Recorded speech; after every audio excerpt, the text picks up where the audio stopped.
All right, we're back. Let me count this down. 3, 2, 1.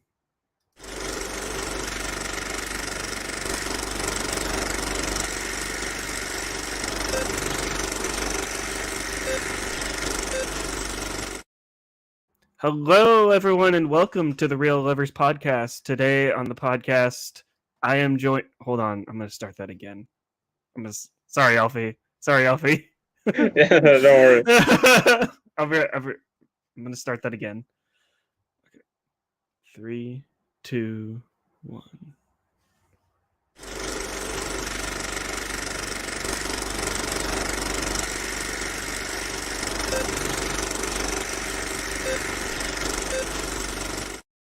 Hello, everyone, and welcome to the Real Lovers Podcast. My name is Marley Silverbrand, and today on the podcast, I am joined by a really great friend. We met on Twitter. He runs the movie ranking space on Twitter. If you see that Twitter space like pop up on your feed, you should join that. Alfie, welcome to the show. Hey, Marley, thanks for having me. I'm always glad to talk movies with a fellow movie lover like yourself. So, how's your day going today?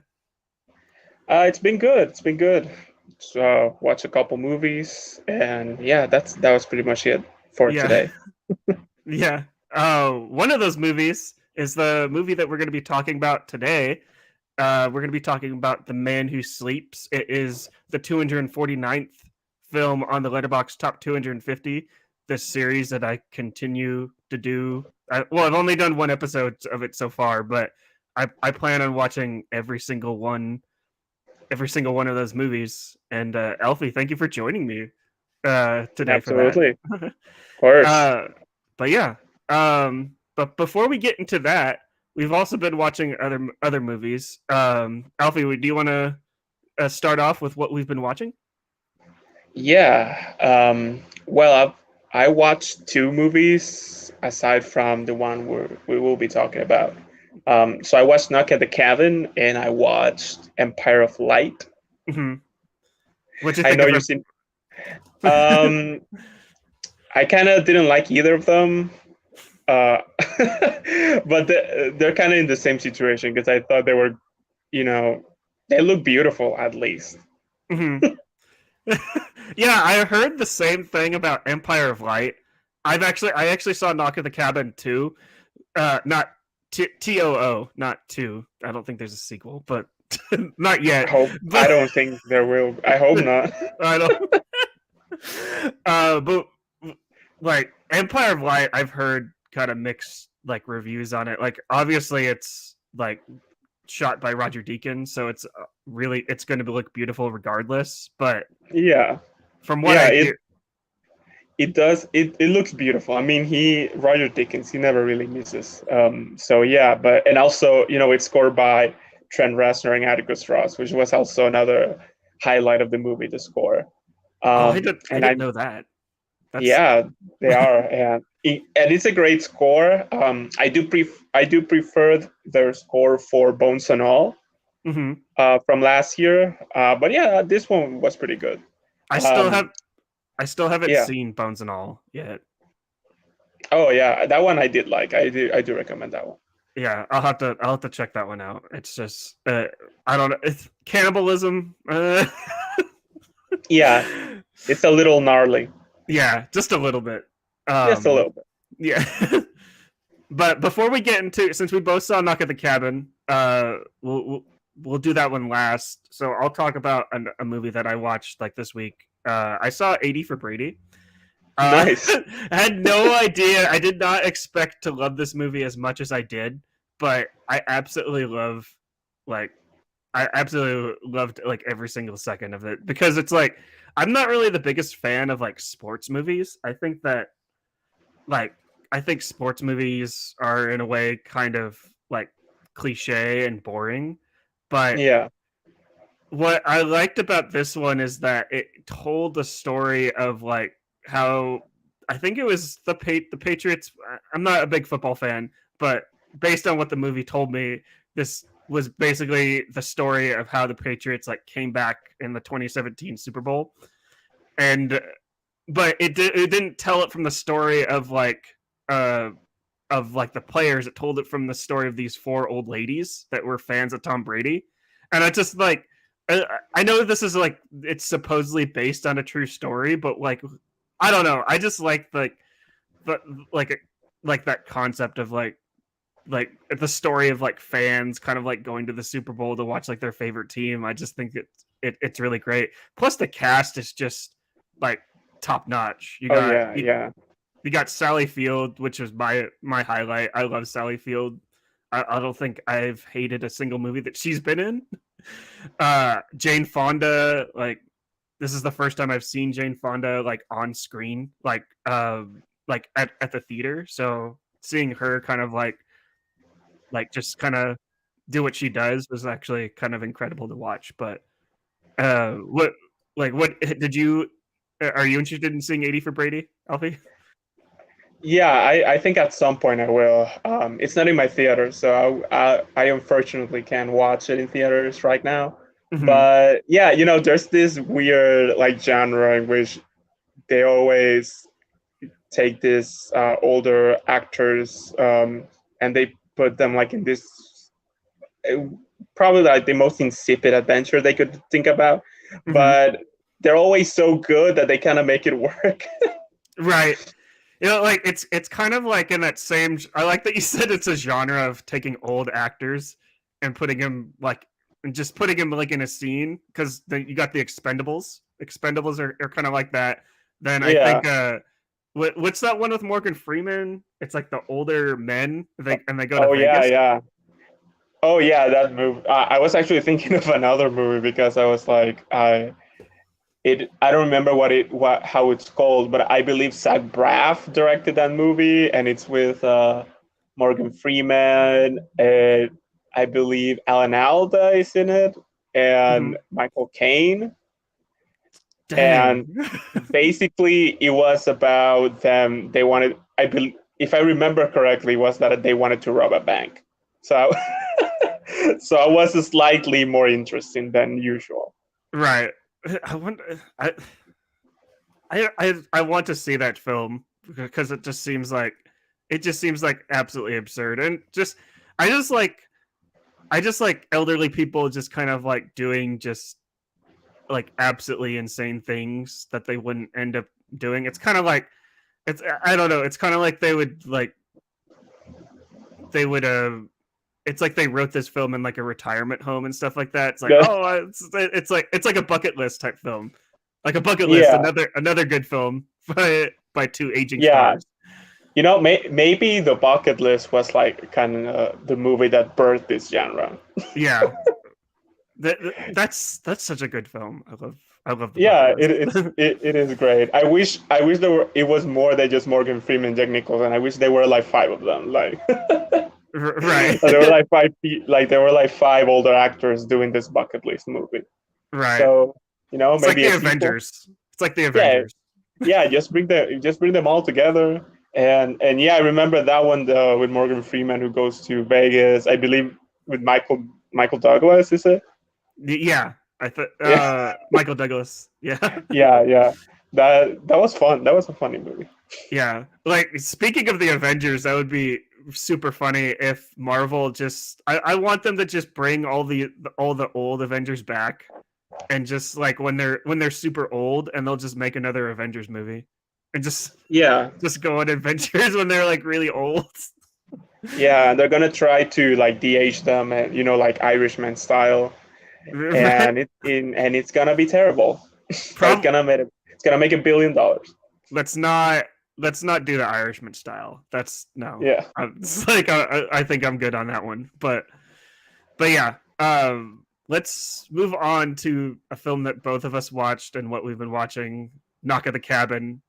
Alfie, you've expressed on Twitter pretty harshly, in my opinion. Like you're entitled to your opinion. M Night Shyamalan, the newest film from M Night Shyamalan, Knock at the Cabin.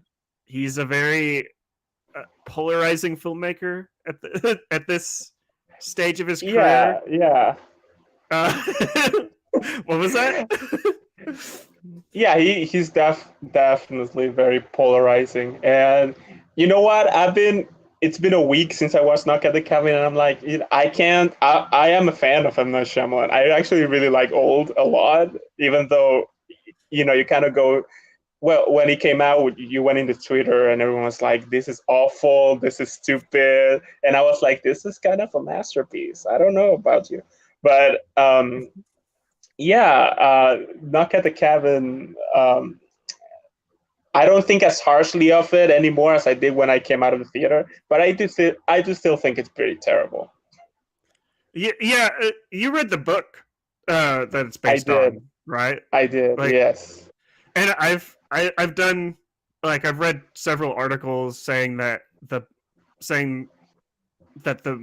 ending of the movie is basically different than the Oh yeah, yeah. it's severely different, and it kind of like does a disservice to the book. Like, would you I would. agree with that? Yes. Yes, I would. I don't know. Can we talk spoilers? Let's talk. Let's talk a little like spoilers, like like spoilers for the book at least. Like, Yeah. Okay. Yeah. So actually, the film it's kind of the same as the book until a certain point. mhm, Uh, let's say until a scene where Dave Batista gets locked up in a bathroom. mhm. Um, so until that point, it's pretty much like the book. So I was really excited. Yeah. And, Yeah, so I was like, "Oh, this is amazing." But then I don't, I don't think that what happened after that, like until the end. I don't think that Shyamalan's choices were very good in that regard. Just because I think that the pretty much like the third part of that story is a lot better in the book, but not only mhm, better, but also the book has a very specific thing that it's trying to say, and the movie kind of goes in the opposite direction, so it's a little bit jarring. Well, not mhm, a, I it was to me it was really jarring. um so basically in the book it's kind of I guess I would say a little more cynical, or a little bit more like nihilistic towards view towards humanity. mhm, And in the movie, it is, I guess, it is kind of hopeful, like a hopeful ending. I don't understand. I've seen some people who are like uh, that they like the ending of the movie better because it was like a happier ending. But I don't really think it was happy in the movie either. yeah. I would have to agree with you. I thought that the ending was kind of like it. This is like the least M Night Shyamalan ending because if for anyone that doesn't know, M Night Shyamalan is kind of like he's basically kind of wrote himself into a corner over the past like decade where he's kind of the twist guy, where everyone's expecting like when they're watching like his one of his movies is that they're expecting a twist. And uh like Knock at the Cabin like doesn't really have a twist, and it's like it's kind of like what we expected, like from the beginning, and that was kind of something that threw me off. Like I like the film a little bit more than you did, just because I can appreciate M Night Shyamalan. Like when I was watching this film, I like how simple it was. Like it's basically if you it's basically like a film kind of shot all in one location. It's like a bottle film, and I like M Night Shyamalan's like his choices on shooting with wide angle lenses, and just like he doesn't like his films aren't really. Like it's essentially a Shyamalan movie, but I don't know why he changed the ending, to be honest, because it kind of goes like, not only against the book but also against like his usual narratives. And Mhm, in the book, so basically this whole footage thing, it was like in the movie, that there was this like plagues going on in the world, but all of that was pre-recorded. So um, basically when these people arrive at the cabin, these things had already happened. So that's kind of like the intrigue that I really like in the movie, until a point where you're like, okay, so this is real. So where are we going with this? Yeah, I think it's also important to note that this is the first film, to my knowledge, that he had a co-writer on. I'm looking that up right now. Michael Sherman, or Michael Sherman and Stephen Desmond. Yeah, there's like three writers, right? Yeah, and I think that's kind of something that made me feel like it's like this definitely doesn't feel like an M. Night Shyamalan film, just because, like you said, like the ending, and I think like him kind of working with new writers might have had that effect, obviously. And I was also thinking about this when I left the theater for Knock at the Cabin. Is I wonder if he had co-writers because this is an adaptation, and we don't really talk about the other adaptation that M. Night Shyamalan did. Um, it rhymes with I don't know. I can't think of what it rhymes with, but The Last Airbender. We don't talk about it, but Yeah. he kind of suffered with that one. So I wonder if like the studio was like, if you're adapting this, we're gonna have like you're gonna have help. That's basically like what the studio said.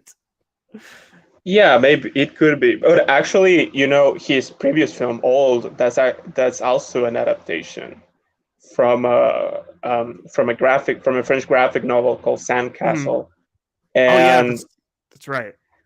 yeah, and that one, well, that's a little bit different because Sandcastle didn't really have like a Shyamalan-esque narrative. So I do understand why he changed that, Hmm. to kind of make it more his own. So that's why I was surprised that he changed the ending in the book on this one, because this is already like people would have gasped with what happens in the book. And I Hmm. think people would have been more excited with what happens in the book. Um, Hmm.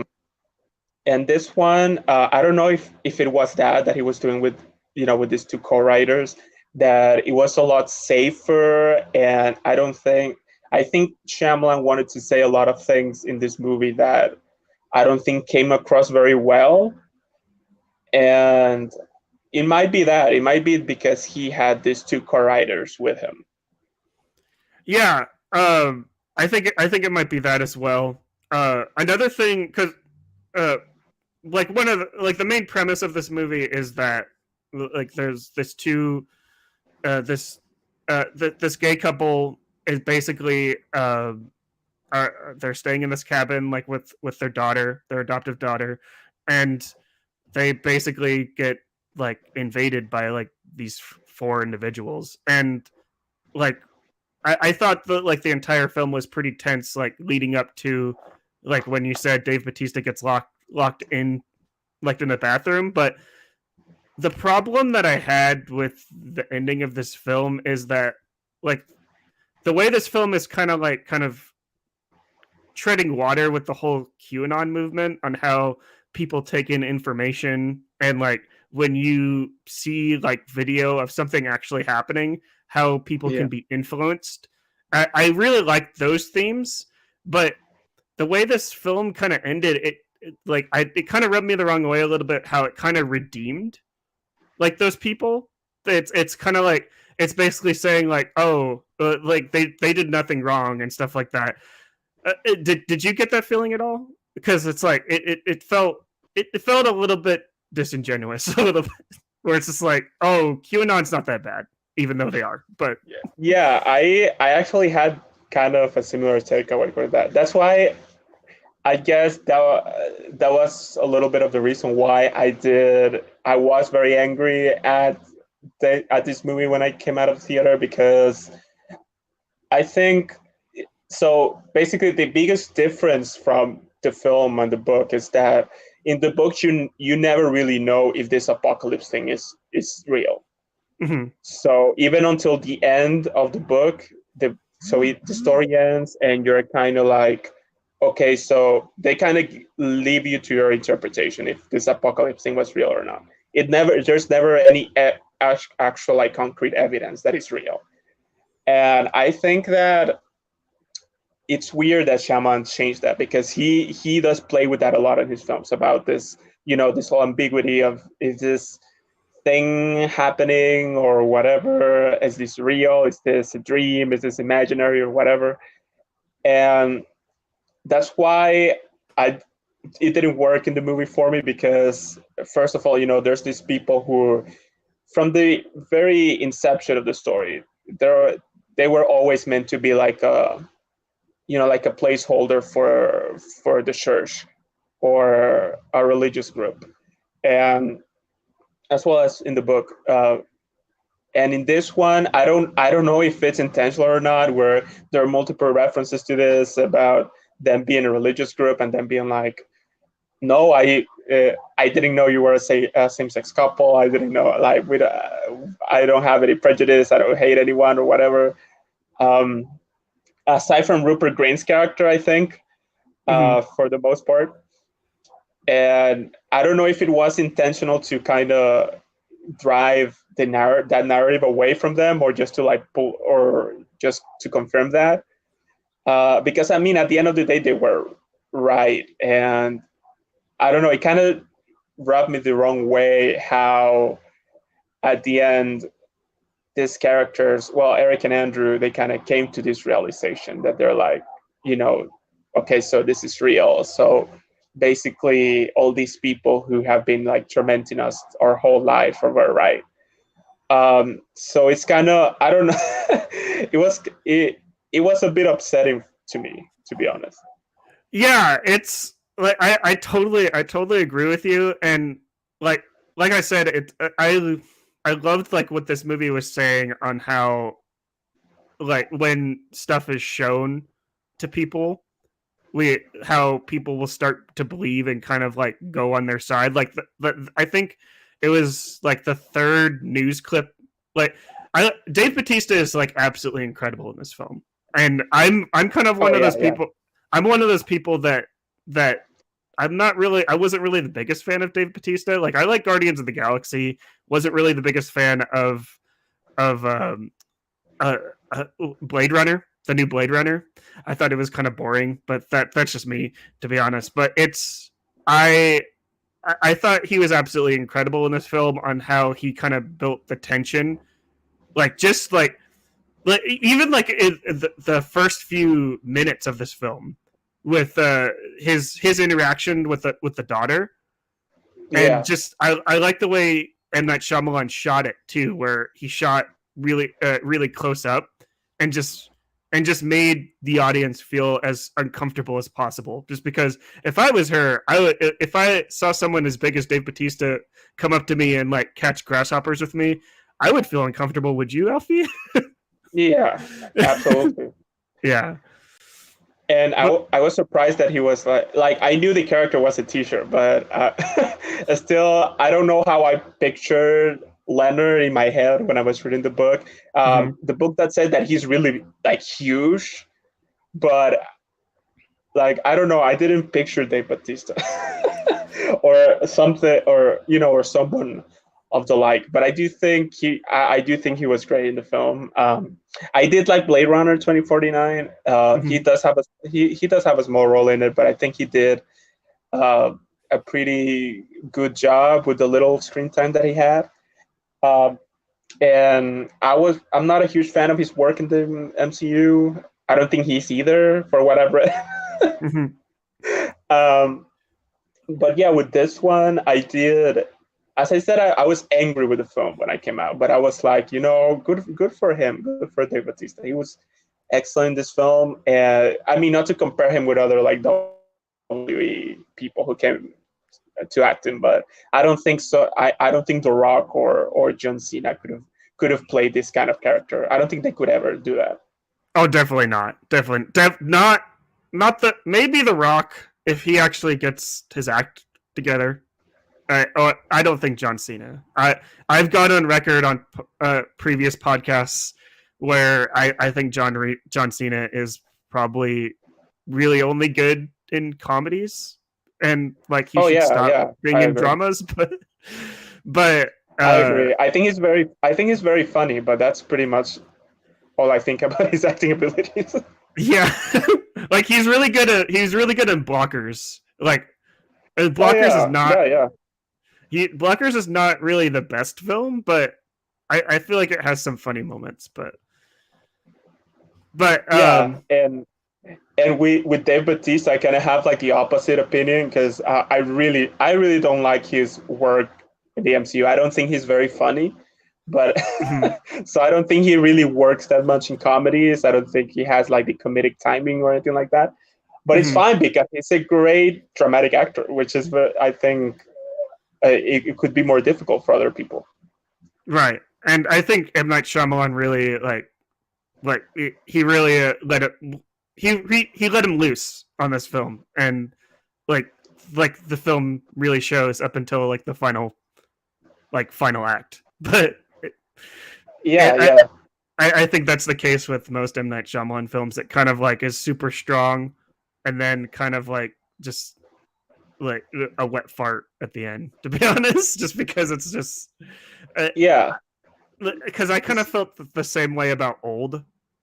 Like Old like is like a really nice like interesting concept of like people aging like on this island, and then the ending of that was just like M Night.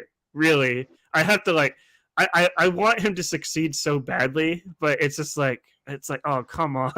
yeah. It's kind of hard to root for him sometimes. But I do think something that I do think that um, people really overlook. I know like he's not the greatest writer, but I do think he's a great director. He really studies the craft.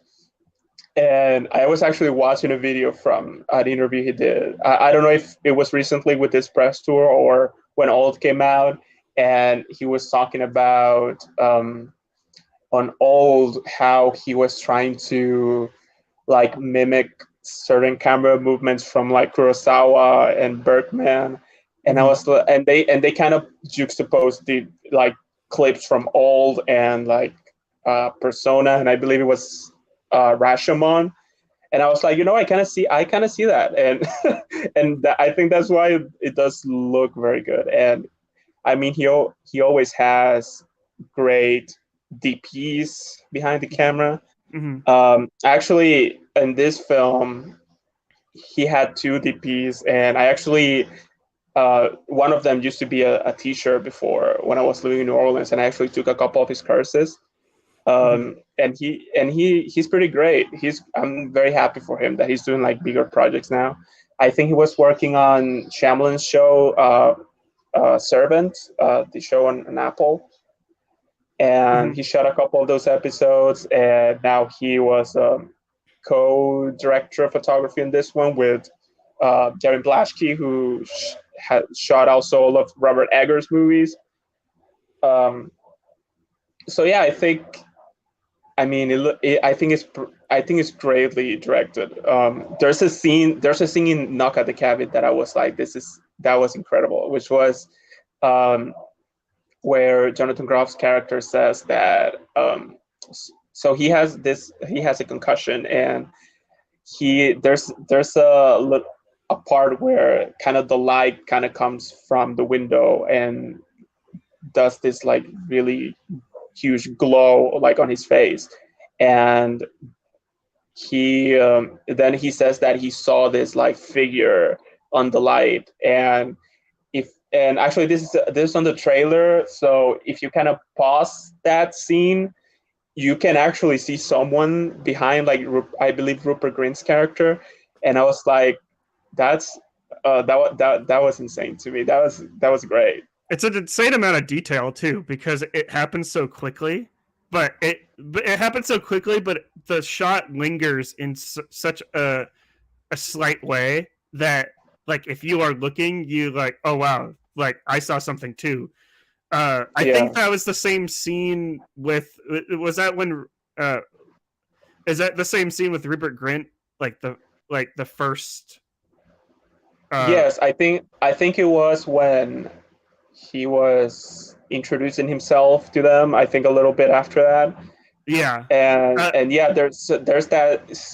So he was like, so he has a concussion, Jonathan Groff, and he's like, can you guys like lower the drapes or whatever because the light is kind of on my face, And I think it's when Rupert Grint does that, like try to like close the window or something, and you can see like this figure behind him when the light comes in through the window, and it's scary because you kind of stop it. Like if you watch the trailer, if you stop it, it looks kind of like some kind of character from like Silent Hill or something. It doesn't even look like a person. Mm-hmm. Yeah, I I just like all those kind of like subtle scares like that, where and M Night Shyamalan is kind of like a master at that. Like he showed that a lot with Signs, like just kind of showing like showing a little bit of like the aliens. Like he never like actually showed them like full on. It was just kind of like in the background, and I feel like stuff like that is a lot scarier instead of like having like what is scary like up front and center. But anyways, Yeah. Alfie, I think we've talked a little bit a lot about Knock at the Cabin. I liked it a little bit more than you did, just because I appreciate the like the simplicity. But like I feel like you would have changed the ending, and you would have Yeah, I rated it think different. I wish, like, I know it would be weird now, like, in years from now, to someone to readapt this book because it's so, very because this movie it's just like the book, like for like 75% of it, and so that 75% I really like, but the moment that there is no ambiguity anymore of what's happening, that's I think when it kind of loses Mhm. steam, which I think that happened with Old as well, when when M Night Shyamalan's character was like, that he was doing something shady, that he was like doing like surveillance over them. You kind of know there is something happening that it's not supernatural, so you're like, okay, so now what? Right. Yeah, I agree. I think the one good thing about Knock at the Cabin is that it took down Avatar: The Way of Water at the box number one at the box office. So Yeah, any film that takes down James Cameron is number one in my book. So yeah, and I love that. I think Shyamalan tweeted when the box office report came out. He was like, "Oh my God, I love Avatar so much. I'm sorry, James Cameron." And I'm like, he had 7 weeks. I think that's enough. right, yeah, that's he made $2 billion. Give it to M Night for a week Yeah, or and two. funny enough, since you talk about 80 for Brady, I believe that it almost took that first place. I think it was just like a million difference between 80 for Brady and Knock at the Cabin, which is insane. Yeah, I think it might actually swap because 80 for Brady is a football movie, and it would like it. The Super Bowl is coming up, and I think people might prep for that this weekend, but we will see. But Yeah, maybe people were like identifying with these ladies, and they were like, "Oh my God, they're just like me." are they just like I'm just like these white old ladies? Yeah, and Knock at the Cabin, I was like, they kind of just like me, but not really. Yeah, Like, but I was like, those letterbox reviews where you're like, that wouldn't happen to me, but whatever. but speaking of people that are just like me, let's get into our featured review with The Man Who Sleeps. Yes. Yeah. Okay, sorry, that was a really bad transition leading into like what I was gonna like. I'll edit this part Yeah, out, but but this one was it was funny because I was like, okay, so I was thinking that, oh my, he's just like me, but I kind of don't want to be like him, so this is kind of scary. right. Okay, let me just lead into our review, just so I can cut this part out. I'll play like a trailer and stuff like that. But all right, that was a scene from our featured review, "The Man Who Sleeps," the 1974 film directed by Bernard Casson. I think that's how I'm probably butchering that. Probably butchering that. Please comment down below. I probably would too. I'm Yeah. not. I used to take French classes a couple years ago, and my teacher was always like, "Your pronunciation is horrible. Like, drop out." Yeah, I took I did the same thing like in high school, and that was I'm 33 now, so that was a long a really long time ago. So my French is not really the best. Yeah, I don't But remember any. The only thing I remember from my French class is how to say apple, and that's because there was this thing our teacher would do that she had this huge trunk with stuff inside. So you kind of had to put your hands in it and grab something and then be like, this is whatever in French. mhm. And I took an apple out and I said it. I said the word and she was like, yeah, but what color is it? And I'm like, I have no idea. I'm sorry. It's So cool. It's cool. it's kind of traumatic. So that's why I remember how to say apple. Right. Well, this film, I'm going to read the synopsis real quick. This film is about a 25-year-old male student in Paris who becomes indifferent to the world around him, and subs- subs- subsequently feels a strong sense of alienation and hopelessness. But speaking of people that I can relate to, I felt completely called out when watching this movie. What about you, Elfie? Yeah, I didn't know what to expect because I was like, what is so I kind of just read the little synopsis on Letterboxd, and I was like, okay, this sounds kind of um metaphorical for depression. But then I Mhm. watched it and I was like, oh, this is not a metaphor, it's just actually about depression. Right. Yeah, this film. Uh, the entire time, I was just like, is just watching like this guy kind of like sitting in his room, like, like just looking up at the ceiling, and just like when you, it at first like it. This film is very mundane. I'll just say that. Like, but I think that's what I appreciated most about it, just because it felt grounded and it felt real. Um, but what did you think about it? Um, yeah, I was a little bit. It's funny because I usually with these French New Wave movies, I don't know what my reaction is gonna be because sometimes I'm like, okay, so this is kind of garbage and boring, and some of them are like, okay, this is like incredible, Mhm. and I don't know about this film. I don't think it's terrible, but I don't think I would be like this is brilliant either. It's like I guess it's very good. That's kind of what my takeaway was, but mostly because of how I think people would feel like watching it. Because there's always I don't know if you have seen like those like meditation videos or audios on Spotify or on YouTube Mhm. where they're like, oh, you're important or you deserve to live, everybody loves you, and this one and this one was kind of like the opposite of that. It's like your life is awful, like nobody likes you, you're just laying there and not doing anything because you're terrible. And I was like, okay, that's enough. Yeah, it's super depressing. Like it's a movie about depression, but it's also very depressing, and like that's why like I DM'd you like when I was when I was watching this. I was just like, I'm feeling extremely called out right now because at several points like in this movie I felt like this guy, like exactly, it felt like this movie was just filming my life. And it's not trying to like kind of bring down like the whole mood of like of this recording, but it's just like, I don't know. I could have done, to be honest, like I thought this film was just good as well. I could have done without like the narration.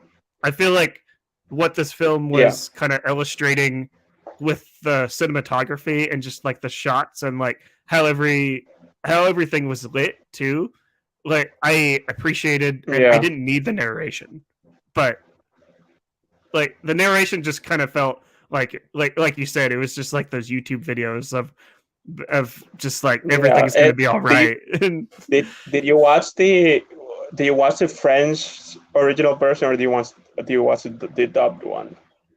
I watched the dubbed one, so I think that was probably That was probably Yeah, I the I bad watched the one. dub one too, and I don't know if there was. I don't think there would be any difference, to be honest. Because I mean, um, because I was watching. I didn't know I was watching the dub version until Shelley Duvall started talking.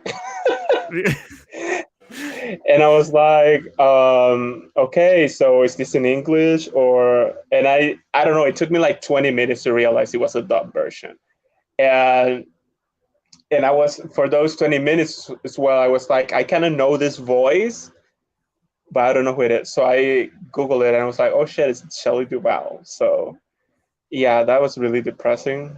So I was Yeah. like, I know this is gonna be really sad. Yeah, it's definitely pretty sad, but I feel like it kind of redeemed itself a little bit at the end, where it's kind of like it's the entire movie. It's basically like I think like the one benefit is that it's not very long. Too, is Yeah, that at least you like if it's depressing, at least I don't have to like have to sit with it for that long. It's an hour and 17 minutes, like just under 90 minutes. Uh, but like I said, just way too much narration. I could have done. I think what this film like illustrated that like you didn't really need, even though uh, I thought that I don't know. It's you don't need the narration. That's basically what I'm saying. yeah, I think yeah they did overuse it because I mean that's pretty much the entirety of the film. Hmm. But I agree with that because I think it would have been a lot more powerful, I guess, if we kind of just look at him like going through his life and for people to be like, oh, I do that, or they kind of notice like the little stuff that he was doing without a narration telling me, oh, so he's doing this now because he wants to die, and I'm like, I know, no, you don't Right. have to tell me. Right. This is like film as a medium. It's a visual medium. It's a visual medium. We could see that this guy is down on his, like he's cutting himself off from the world. He is like I I wouldn't I'm not sure if like we would call him poor. I don't think like he has like an apartment. The apartment's kind of small, but like Yeah, he's I think she mentions that the narrator was like, he has like 50 francs to live for like a week or so. It was a week or a month, but I was like, I'm not sure if that's a lot or not. yeah, I don't know if that's a lot either. But uh yeah, it I'm not like as of today, like I checked the letterbox 250. This film dropped off. It was 249, but it's not on the list anymore. And Oh, I could kind of see why a little bit, just because it's I don't know. It's like all the like it has a 4.2 average like on letterbox, and I could most of the ones that I can see like right now are like they're all like 5 stars and people are like super impressed with it. But I can see why people like people like you and me can have like this reaction where it's like this film's draining, like super draining. yeah, it is really draining. Um, it did remind me of that film that I was telling you about before. Well, it didn't really remind me because it's not a they're entirely different films, but Hmm.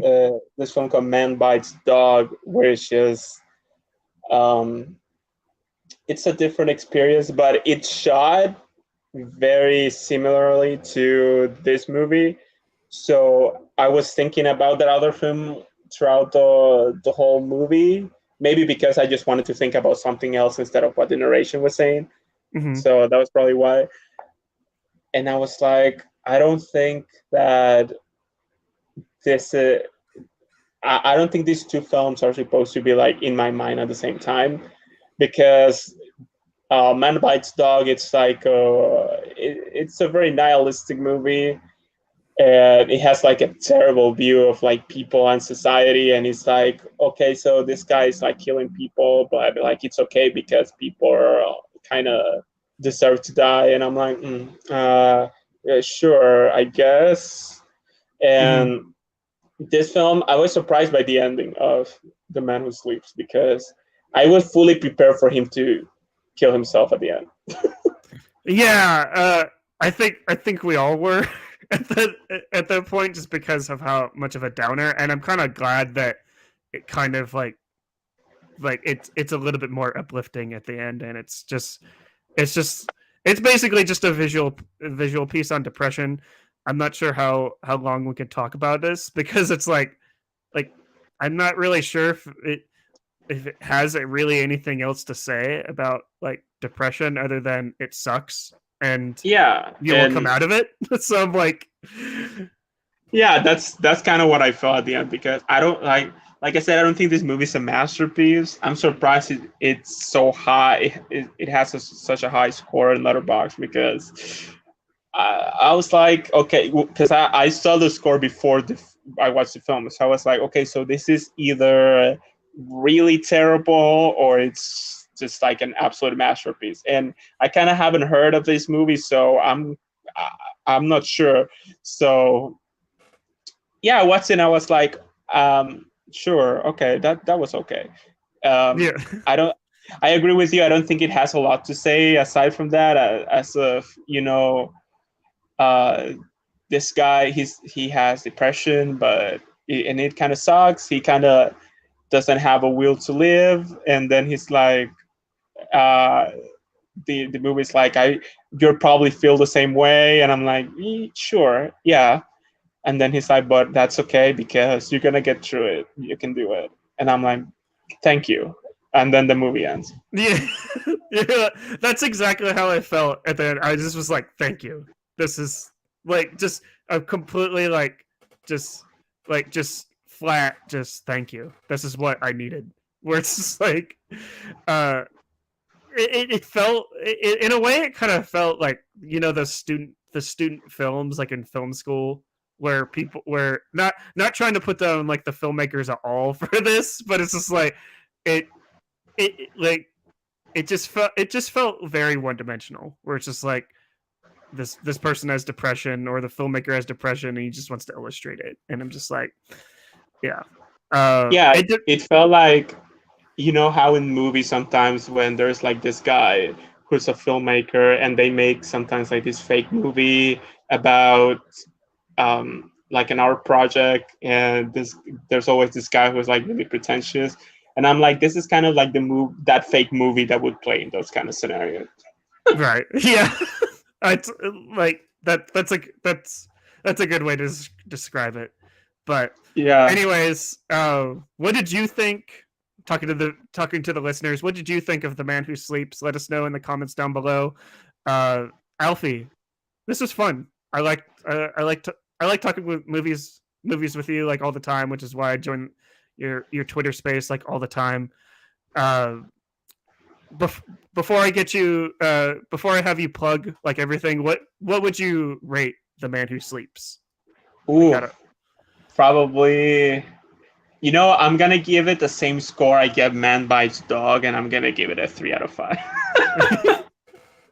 I, I gave it a 4.5, just because I'm like, if a film has like really good cinematography and like I'm kind of like amazed by the visuals, I'll always give it at least a 4.5 out of 5, just because I like visuals. I like shiny stuff. So it's like uh I appreciate the effort, but I don't know. I like 4.5. Like, Yeah, I'm like thankful for it. I guess it's funny because this movie, so it mostly like really grim narration, and you're like feeling terrible all the time, and then has this little uplifting moment at the end where you're like, yeah, you know what, you're right. There's It reminded me of this.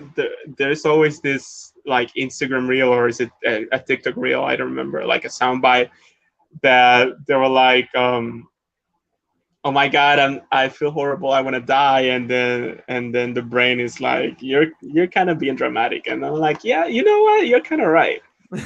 And that's Right. kind of like how this film felt. And it's funny because I watched another film a couple months ago that was kind of like the opposite of using this kind of thing, because um, it was a movie called They Look Like People, which Mhm. was it was mostly about mental illness. That was a great film. That was a great depiction of mental illness.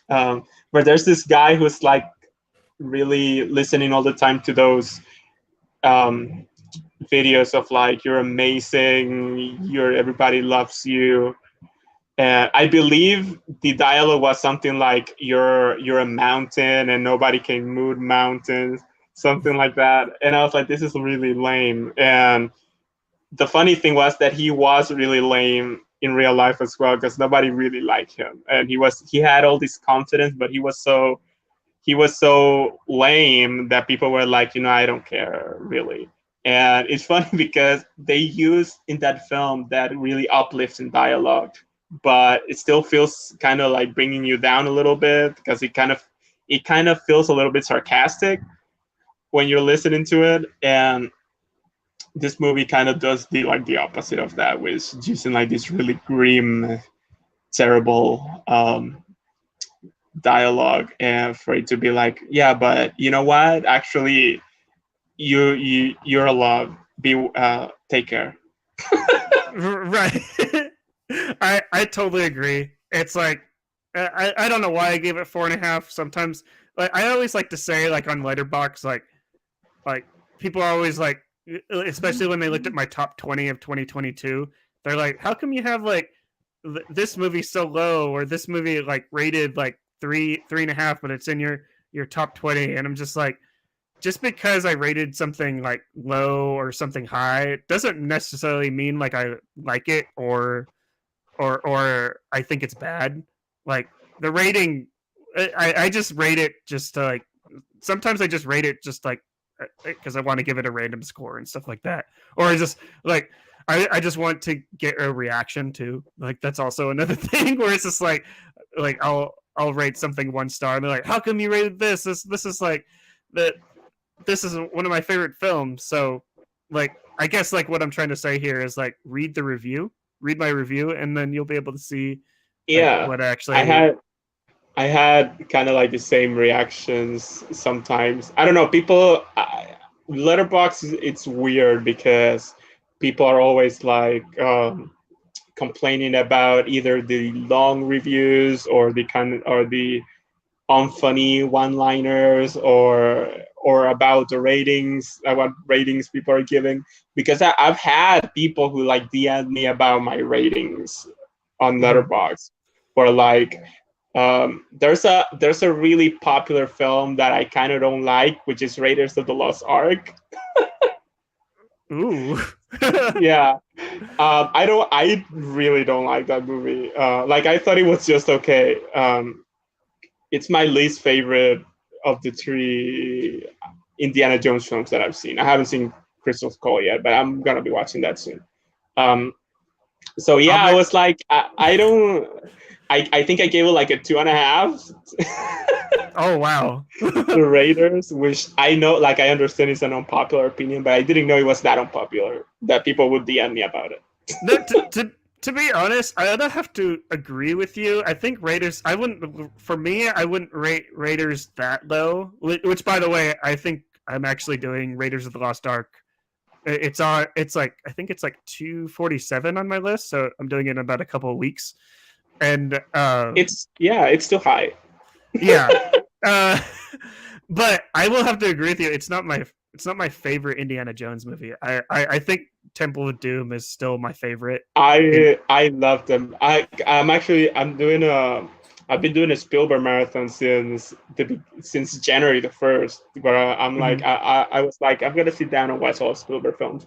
And Yeah. I actually had never seen any of the Indiana Jones films until right January, and I've seen the three of them. Mhm. And I was surprised by how vilified I saw that Temple of Doom was, because it was my favorite.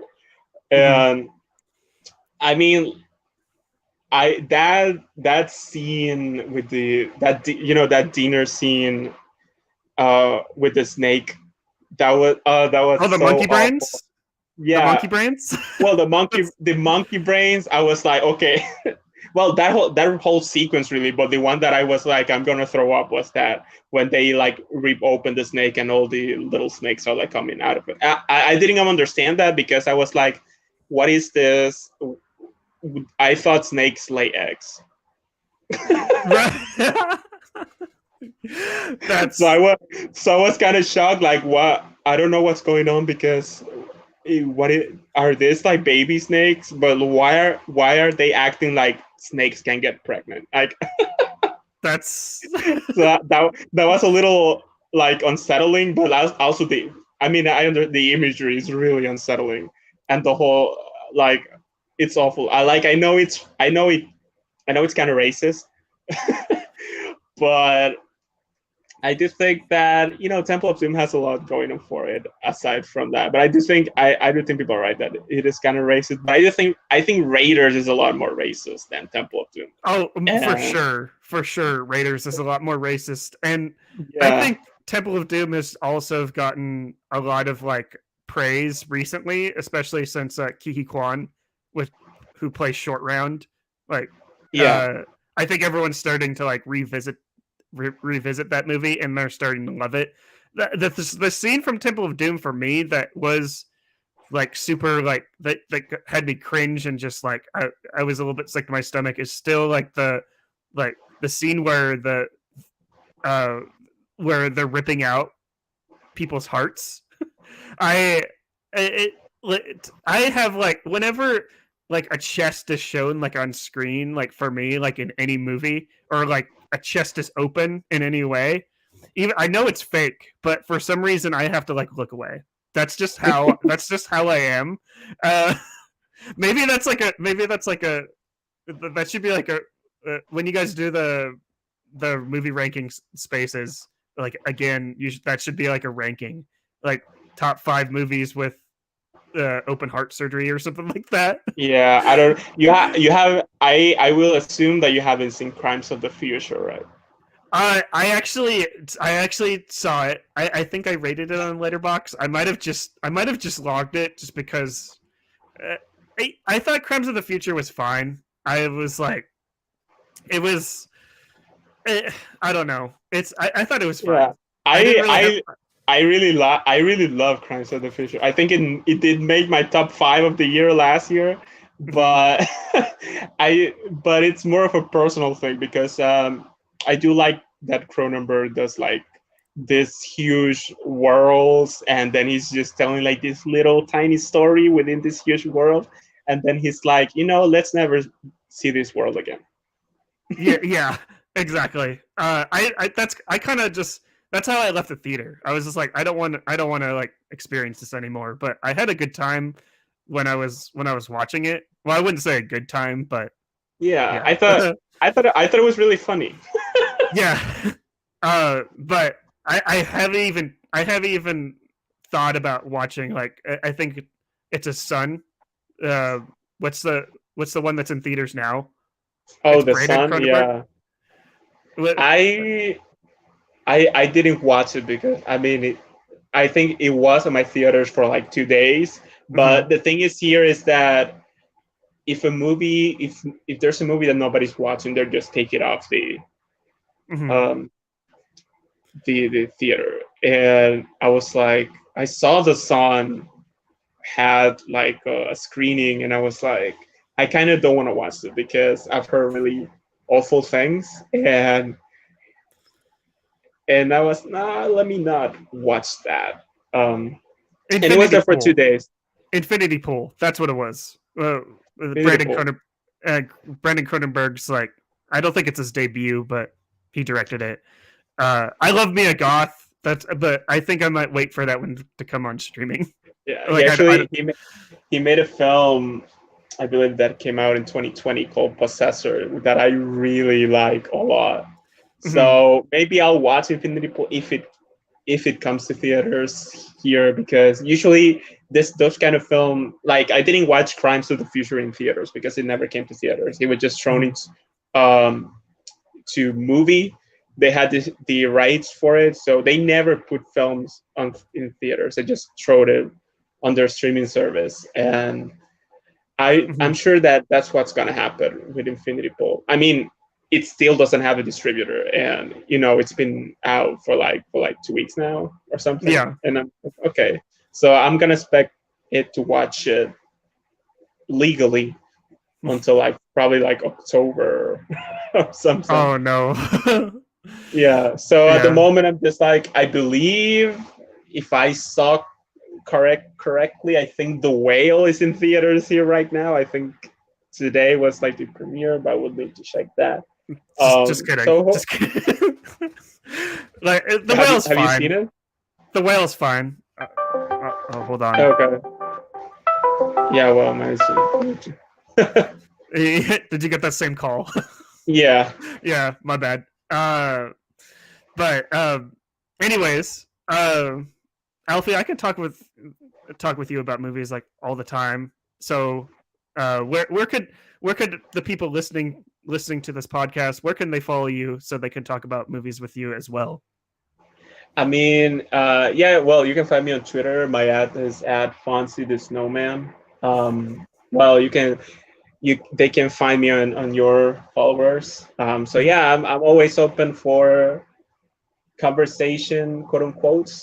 I like to fight on Twitter. That's no lie. But You're not alone. You're not alone on there. Yeah, it's funny because some people sometimes they just take it too seriously. I'm like, man, I just, because sometimes I'm just like, well, when Knock at the Cabin came out, there's a lot of mutuals on Twitter who are like, oh my God, this is so good. And I was like, well, actually it's bad. So, but it was kind of like teasing, and people were like mad, like then kind of posting like really cryptic shit, like, well, guys, if you don't like something, well, you should just let people enjoy it. I'm like, are you new here? What? Oh, that's too good. I love those comments where it's just like, it's just like, yeah. If you don't like my take, then you can just keep scrolling. Yeah, just keep scrolling. Yeah, but it's funny because I've been on both sides of the spectrum where I'm like, well, Babylon, for example, I really love Babylon, but I know most people hate it. So I'm just always like, I really like Babylon, but I'm never like this. There's a lot of people out there who are like, this is a masterpiece, and you're gonna see yourself in 10 years, and you're gonna be regretting that you didn't saw this in theaters. Mm-hmm. And I'm like, yeah, I love this movie a lot, but I understand why people don't like it. And sometimes I'm just like, oh my God, I really love Babylon. I like this about Babylon. And people, they don't even like respond to my tweets. They just DM me and then like, actually, that actually was kind of atrocious because this and this and this. And I'm like, I know it's bad. It's like people, like, I really like The Happening. So, I okay. Here's the thing. I really love. I actually love The Happening too, and I love that there's a resurgence for that film, and people are watching it, and they're actually starting to like it a lot. I know it's dumb, but I kind of watch it as a comedy, so that's why it works for me. Well, here's the thing. Like, after seeing Knock at the Cabin, and seeing Dave Bautista's really great performance, I would love to see The Happening kind of like recast with Dave Bautista and Mark Wahlberg's spot. Just because, yeah, I would like to see that film. Chanel too. Oh, I forgot that she's in that film. Oh my God. Yeah, I think it's mostly because I mean, Mark Wahlberg's performance is so bad in The Happening, but Zooey Deschanel was kind of bad too. But she was really just there. It's like, girl, you're in the apocalypse and you're kind of just like moody. Like, it seems like you're not thinking about anything. It's weird, and yeah, maybe some. I would love to, how HBO, or I'm not gonna say Netflix, like, or FX, they they would be like, or Apple maybe. Sometimes they take this like movie and they're like, oh my, we're gonna turn it into a limited series or something like that. And I wish that they would like take like these trashy movies and turn it into like this prestige television series. Um, because I remember HBO a couple of years ago was like, actually we just got the rights for Hellraiser, and we're gonna make a show. And I'm like, okay, so a Hellraiser show on HBO, that's gonna be interesting. And then it never happened. So I would love for someone to be like, I really like The Happening, so I have this great idea to do The Happening again, but as a show, and it's like this prestige TV, and it's like going for Emmys and shit. And I would be like, yeah, well, good for you. You hear that, HBO? You hear that, HBO? Make Alfie a producer and make this happen. I would write a TV show on The Happening. I think it's very interesting. I think The Happening is very interesting. But yeah, like, I know I really like it, but I know that people hate it. But it's weird to me that sometimes I'm like, I am really a Shyamalan apologies, honestly. Like, I didn't even hate The Last Airbender. I thought it was bad. Okay, you know what? We need to save this for another podcast because I feel like I don't have anything good. Like, I don't have anything good to say about it. But I mean, I've never really watched the show, so I didn't like. I understand why people hate it. It's probably a terrible adaptation.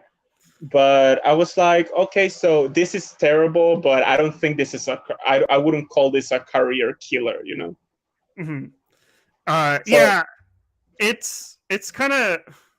I have a lot of things to say about The Last Airbender too, just because I'm kind of like I was just like you when that movie came out. I saw it in theaters, and I didn't see the show first, and I was just like, I went into it just like kind of like expecting like an M. Night Shyamalan film, and I feel like I got that a little bit.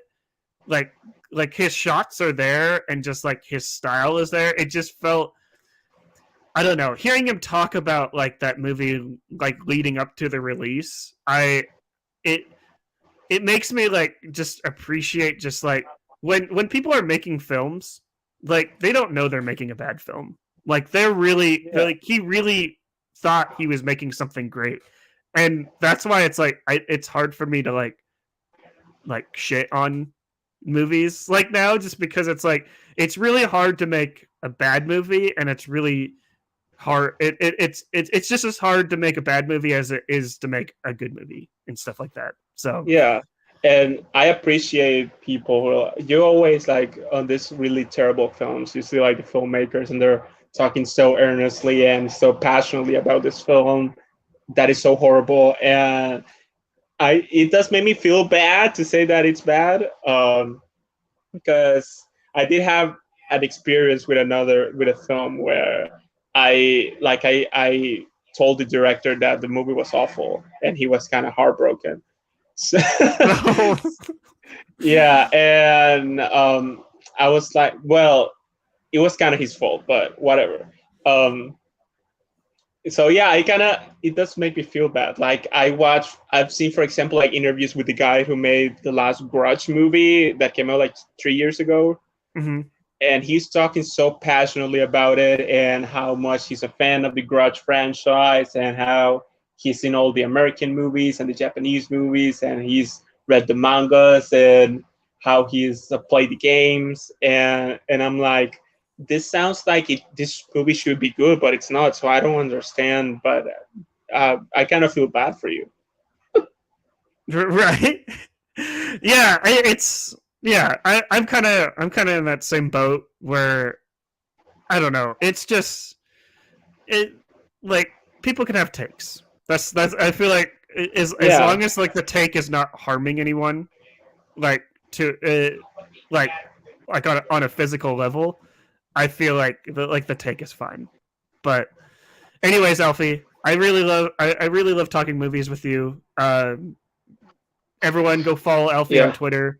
Like, I promise you won't get mad at his takes. Well, at least at least within the first couple and stuff like that. But even if you get mad at him, have a conversation with him, because look what we just did for like an hour. So I'm like, all I'll say is that I've been having like all these conversations about Knock at the Cabin, and I'm like, okay, like I respect people's opinions, but I'm like, everything you're saying right now that you got from this film, it's not there. You're kind of making it up, so I don't know what to tell you.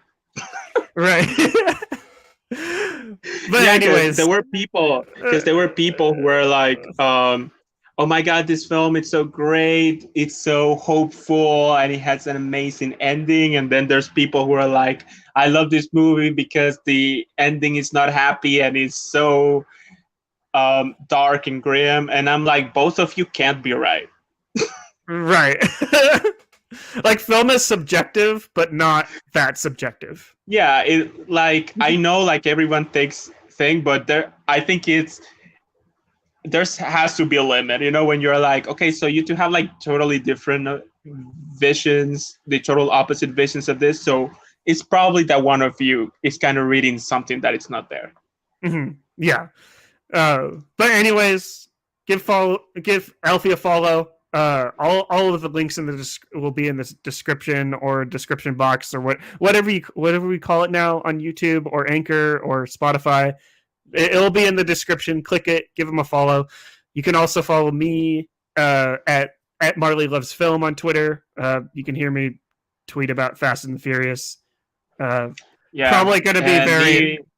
Me, we can, you know, if you like fighting, I can fight with you, or we can talk about Colin Farrell, and that'd be nice. So yeah, but I also don't fight all the time, so yeah, you know. Let's have a discussion. Like, I can have serious discussions. It's not always like beach. There's sometimes when I'm trying to be contrarian, like when the Fabelmans came out, I was like, you know, this movie's kind of bad, but I don't think that. Well, I think it's kind of bad. I think that. Yeah, I think it's fine. I think it's weird that people are like, this. I love this movie. It's about the magic of cinema, and I'm like, this is kind of not about that, but whatever. Yeah, Babylon is about the magic of cinema. I'll just end it there. But yeah, you could follow this elephant shit. You could follow this podcast on pretty much anywhere where you can listen to this podcast. Give us a rate and review. Let us know how we're doing. I've been Marley Silverbrand, and for Alfie, go watch some movies. Peace. Yeah. Bye bye. All right. No. Thank you, Alfie. That was fun. Yeah, that was fun. I kind of forgot that I was being recorded for a moment.